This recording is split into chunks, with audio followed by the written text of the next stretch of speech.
When I started off, I didn't have that luxury, and this was only back in 2007. Not that many years ago. No, not that many years ago, and I could not find a counselor that actually specialized in transgender individuals. What I wound up doing was calling several counselors that were under my health care plan at that time, and actually calling them up and talking to them and saying, have you worked with a transgender individual? And I did luck onto somebody who had.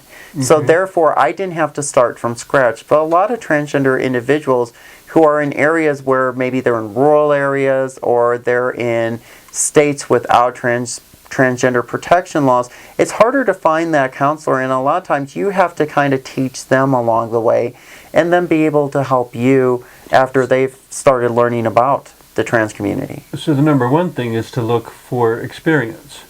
Yes. And if you can't find anyone with experience, to find someone who is sufficiently open-minded that they will bring their professional expertise to your education of them around transgender issues. Right, and what they'll be able to do is they'll be able to work with you. In my advocacy position right now, I'm working with an agency, like I do work with many, many agencies, that has never worked with the transgender community before. So it's the same as if I were to go into a counselor. You have to educate them on the trans community in order for them to turn around and be able to help you out. So they've got their mode of expertise, you have your mode of expertise, and together you can work it to where you're making a pathway for the next person who comes along. But this agency contacted you, I'm asking, for this education, so that you would know they were open to being educated about it. Not always. Not always. Not always. Half of the time I contact agencies, and the other half of the time they contact me. But just like with the counselor, if you can find somebody who's geared in knowing the trans community and in transitioning process, you have to pick somebody that you're going to find comfortable with.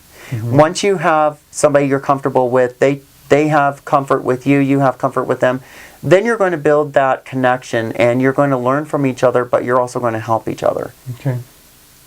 Well, and that's, so far we've been talking mostly on the individual level. Still, we have to come back to the societal level. That what this is about is creating a win-win situation in which everyone, regardless of personal description, can carry on their lives without fear of violence from others. And another way that that transgender individual... Maybe that's a little too ideal the way I described it. It's actually what I look at as optimistic. To have that type of world would be just a wonderful society. It's an ideal I think we should reach for, but it's naive to think it exists. Well, it does exist in some part, and in others it doesn't. It exists in the individual's life by the people that they choose to be around. And that really helps them too. But when you're talking of walking down the street in general society, you know, what I tell people is that how do we teach people about transgender? How do we get them to understand us and accept us? And the way we do it is one person at a time. So if it's somebody... And by being out there. Yes. Oh, definitely. You know, I may be an advocate who sits in an office, who does all types of work and works towards specifically bringing some peace to the trans community or helping out in situations.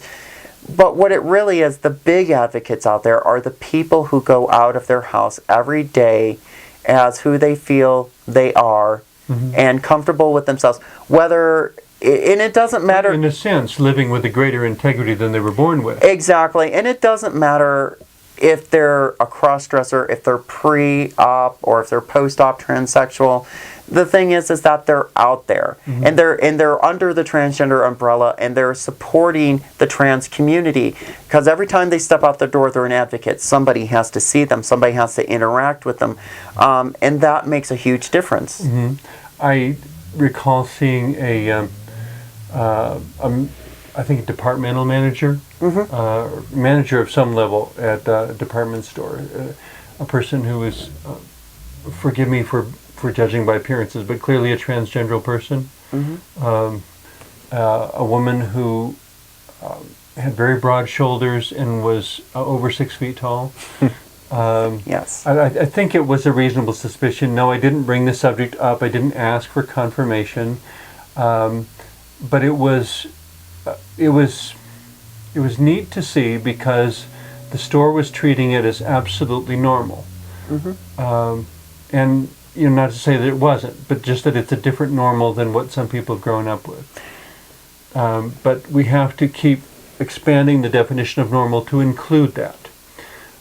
And I thought, and I wasn't sure whether to say anything or not, because on one hand I wanted to say, it's wonderful to see you here and to see an example of a trans person who's making her way in the world. And on the other hand, I didn't know if she wanted to be put on the spot, so to speak, in that manner. In that situation, transgender individuals don't want to be outed. They don't want to be put up, and it's just like if I go out to a restaurant and I've got somebody sitting me in a booth behind me and they're saying, oh, look at that trans woman over there. Okay, I'm going to feel uncomfortable.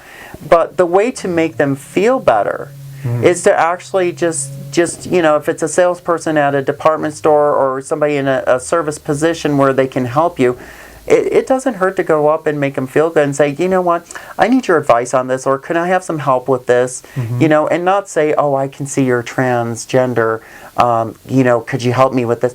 No, that's not the way to do it, but just treat them as everybody else wants to be treated, as a human being. Is there,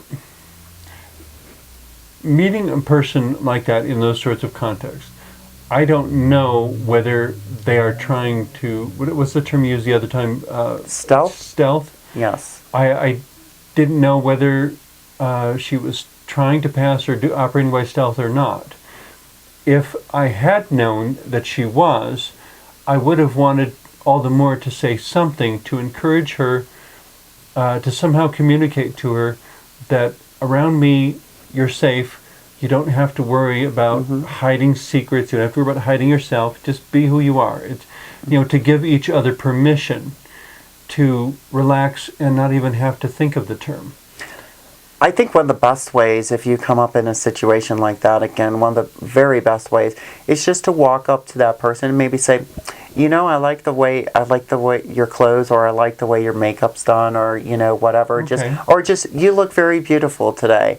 Something to that sort, where you're going to actually uplift that person's spirit, and you're going to make them feel comfortable, and you're not going to give them any nervousness or make them worry about, is this person making me out? Am I in harm's way? Is something going to happen to me? Do I have to watch my back when I go out of the store at the end of the day when I'm done with my shift or whatever? And those are common things that people go through, even myself. So complimenting their makeup and then just saying, thank you so much for helping me. Right. It's not going to make them feel like they're being watched. No, actually, what it's going to do is it's actually going to boost up their self-confidence, and it's going to lower their anxiety level. Okay. And that person's going to feel more comfortable around you, to where if you go into the store another time, the next time they may come up and approach you and say, can I help you with anything? So it's and you could say, well, it's so wonderful to see you again. Exactly. You were so helpful last time. This is what I'm looking for today. Right.